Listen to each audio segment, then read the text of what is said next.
Hey everyone, welcome back. Today I'm building a realistic theater exterior in Bloxburg. Don't forget to subscribe if you like the build. A bit of an oopsie in the beginning. I forgot to start recording. Unfortunately, I didn't capture a few floor plans I made, but you will still get to see how I made most of the details. It's sad, but the rest of the process will make up for it. I originally wanted to make the walls look like pillars or whatever, but I realized it would make things harder. It would end up looking too plain, and I'd have to spend extra time adding details to make it stand out. So I decided to go with a different approach. That's a don't do this mistake in Bloxburg thing. And that is to make the wall longer than 8 tiles, which is usually a maximum amount you should use, if you get what I mean, because it can look flat and plain, but here it's normal for theaters, right? For the railing, I remember I couldn't find it in the fences section at first, but I knew we had this type of railing in the game. I searched for it and actually thought it had been deleted. After a minute of looking though, I finally found it. The reason there isn't any footage of me searching for it is because it happened during the part I forgot to record. I believe these doors are pretty new to the game, and while they are a nice addition, they come with a bit of an annoying glitch.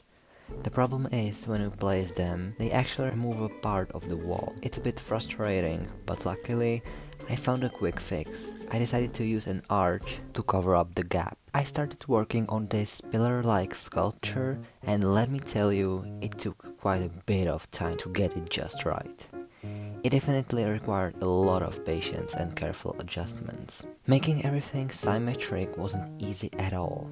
It took a lot of fine-tuning, remembering numbers, and careful adjustments to get everything aligned perfectly. Every time I thought I had it right, I'd spot something off by just a little, and I'd have to redo a part of it. Just making this sculpture took me approximately an hour. On top of that, it's hella expensive, so I thought about deleting it, but I decided to make custom pillars as well, adding extra details so they'd cast shadows. You've probably seen me mention this before in my tips to make a build realistic video, linked in the top right hand corner. Shadows help to add depth and make the build feel more lifelike, so I made sure to incorporate that effect. I had to use the FreeCam feature to finish off the pillar. I decided to put 4 pillars in place because the decals I used are 2D, and honestly, they'd look pretty ugly if you look at them from the side. To cover that up, I added the pillars, hoping no one would end up looking at it from the sides. It's a little trick to hide something that doesn't look as good from certain angles. And the best part, the sculpture is copy and pastable. Most of the things I made in this build are actually copy and pastable, which saved me a ton of time. Once I designed the pieces, I could just duplicate it instead of having to redo everything from scratch. I gotta admit, the things I added were pretty expensive. After I finished the build, I decided to look at it, and the plot cost is over $1 million, just for the exterior. Can you believe that? Oh, and I almost forgot to mention, most of the statues or decals I found on the Roblox marketplace, or whatever it's called, were either white or a completely different color than the one I used in the build. So I had to play around with different shades to get them to match the overall theme. I found out that the pillars provided in the game aren't copy and pastable, so I had to manually place each one all over the build. And looking back, I just realized I probably didn't place them everywhere. I just checked the footage and I only did the pillars for the first and second floor in the front. Oops. Alright, so I just fixed everything. The missing pillars are now in place, and I had to redo the outro and the cinematic shots too. Anyway, here's a photo that I took some ideas and design inspiration from. It's from Pinterest, surprisingly, and the link will be down in the description if I won't forget.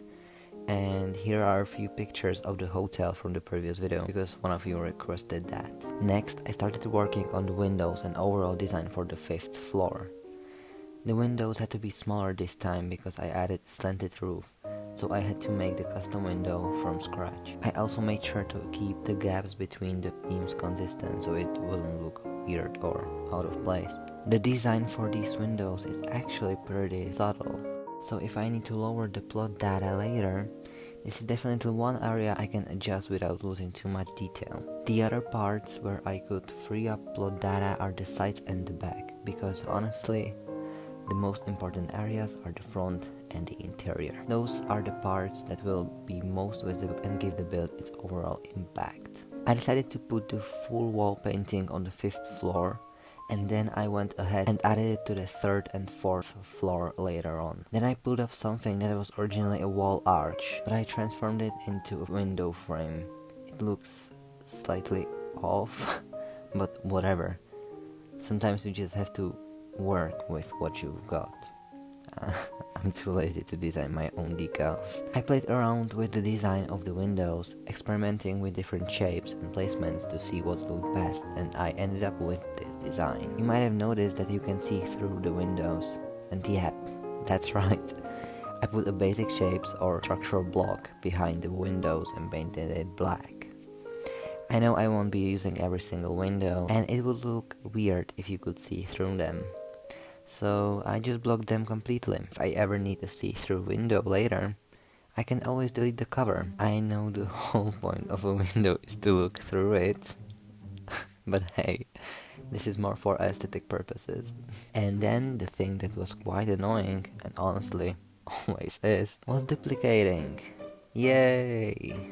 But, it's gotta be done. I can just leave a front wall there as a prop. Placing the railing and watching the price raise was a pain.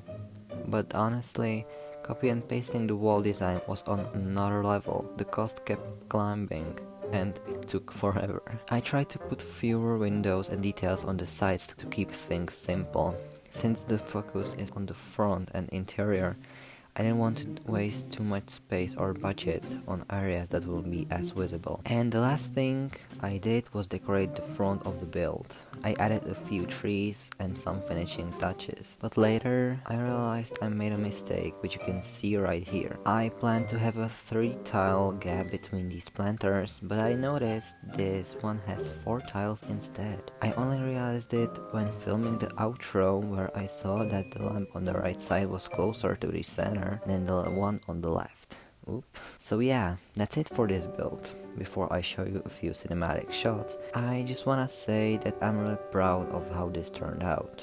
It costs 1.1 million and takes up 75% of plot data, but it was definitely worth it. I'm Matthew and I hope you enjoyed the video. Don't forget to like, subscribe and leave a nice comment, because that's what keeps me going and motivates me to make more videos. Thanks for watching.